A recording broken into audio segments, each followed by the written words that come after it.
ये कहानी primary school में पढ़ाने वाली टीचर अंजलि जी की।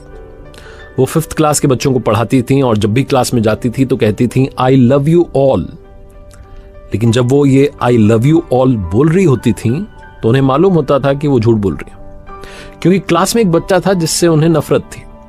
गंदे कपड़े पहनता था, शूज उसके गंदे रहते थे, शर्ट की कॉलर गंदी रहती थी, क्लास से बाहर उसका ध्यान रहता था। उसका नाम राजू था और अंजलि जी मनी मन उससे घृणा सी करने लगी थी कि क्या बच्चा है, ये ध्यान नहीं देता है पढ़ाई में। वो तो जब वो आई लव यू ऑल कहती थी तो उनका सच में वो बोलना नहीं होता था। धीरे धीरे उनकी नफरत और बढ़ती गई, वो राजू पर ताने मारने लगी, ऐसा होने लगा। हाफ ईयरली एग्जाम्स हुए, प्रोग्रेस रिपोर्ट घर पर भेजने का समय आया। मैडम ने राजू के लिए बहुत कुछ लिख दिया उल्टा सीधा, ऐसा है वैसा है वैसा। लेकिन उस स्कूल का ये नियम था कि वो प्रोग्रेस रिपोर्ट घर पर भेजने से पहले जो हेडमास्टर थे उनके पास जाती थी। तो जो स्कूल के हेडमास्टर थे उन्होंने देखा तो उन्हें लगा कि ये क्या लिख दिया, इन्होंने तो एक भी बात अच्छी नहीं लिखी। तो उन्होंने बुलाया अंजलि मैडम को और कहा कि आपने एक भी बात अच्छी नहीं लिखी बच्चे के बारे में, कुछ तो अच्छा लिखिए। अंजलि जी कहने लगे कि बच्चा ऐसा वैसा, सारी बातें उन्होंने अपनी जो उनका दुख था वो साझा कर दिया। वो तो चली गई। हेडमास्टर सोचने लगे कि कैसे मैडम को समझाया जाए। उन्होंने पियोन को बुलाया और कहा कि जो राजू की पुरानी क्लास की प्रोग्रेस रिपोर्ट्स हैं उनको आप अंजलि मैडम की टेबल पर जाकर के रख दीजिए। अगले दिन जब मैडम स्कूल आई, उनकी टेबल पर पहले से राजू की जो पुरानी प्रोग्रेस रिपोर्ट्स थी वो रखी हुई थी। तो बड़ी खुश हुई कि अब देखती हूँ क्या क्या इसने कारनामे किए पुरानी क्लासेस में।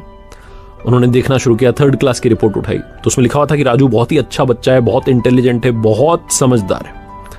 तो सरप्राइज थी कि ये क्या हो गया। 4th क्लास की रिपोर्ट उठाई तो उसमें लिखा हुआ था कि आजकल राजू का ध्यान थोड़ा पढ़ाई में कम लगता है क्योंकि उसकी माँ को कैंसर डिटेक्ट हुआ है और वो आखिरी स्टेज में है। राजू अपनी माँ को लेकर के चिंतित है, उसका ध्यान अब पढ़ाई में नहीं लग रहा है वो। और उसी रिपोर्ट में आखिरी में हेडमास्टर का एक कमेंट था कि अब राजू की माँ इस दुनिया में नहीं रही, हम सब टीचर्स को मिलकर के राजू की जिंदगी को बचाना है, उसकी जिंदगी की चमक को बचाना है, उसके करियर को बनाना है। जब ये सब पढ़ रही थी अंजलि मैडम तो उनकी आंखों में आंसू थे और उन्हें लग गई कि मैं क्या बच्चे को जज कर रही हूँ। जब वो क्लास में गई तो उन्होंने फिर से कहा आई लव यू ऑल। लेकिन एक बार फिर से वो झूठ बोल रही थी क्योंकि अब की बार उनके मन में राजू के लिए बहुत सारा प्यार था, बाकी बच्चों के लिए थोड़ा कम था। उस दिन के बाद से उन्होंने राजू पर बहुत ज्यादा ध्यान देना शुरू किया, उसकी पढ़ाई को लेकर के उसे समझाना शुरू किया, उसका ख्याल रखना शुरू किया। और 5th क्लास का जब रिजल्ट आया तो राजू ने क्लास में टॉप किया। 5वीं तक का स्कूल था, उसके बाद बच्चों को दूसरे स्कूल में जाना होता था। तो फेयरवेल हो रही थी, बच्चे गिफ्ट लेकर के अपने टीचर्स के लिए।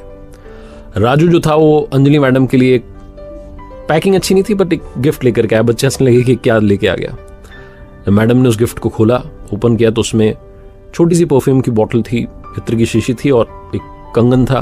मैडम ने वो कंगन अपने हाथ में पहन लिया, वो इत्र थोड़ा छिड़क लिया। राजू दौड़ करके मैडम के पास आ गया और अटकती सी आवाज में बोला कि मैडम आज आपके अंदर से मेरी माँ की खुशबू आ रही है। अंजलि मैडम ने बच्चे को गले लगा लिया, कहा बेटा बहुत लाइफ में अच्छा नाम कमाओ। उस दिन के बाद से राजू दूसरे स्कूल में चला गया, पढ़ता रहा। हर क्लास में जब जब रिजल्ट आते थे तो एक चिट्ठी मैडम के पास आती थी कि इस साल मैंने बहुत सारे टीचर से मुलाकात की लेकिन आपके जैसी टीचर नहीं मिली, आपके साथ पढ़ाने वाला सिखाने वाला नहीं मिला। बहुत सालों के बाद अंजलि मैडम जब रिटायर हो चुकी थी, उनके घर पर एक शादी का इन्विटेशन कार्ड आता है, डॉक्टर राजू उसमें लिखा होता है। राजू की शादी का कार्ड था, प्लेन का टिकट होता है। मैडम जाती हैं राजू की शादी में, वहां जाकर के देखती हैं कि सब लोग इंतजार कर रहे हैं मैडम के आने का।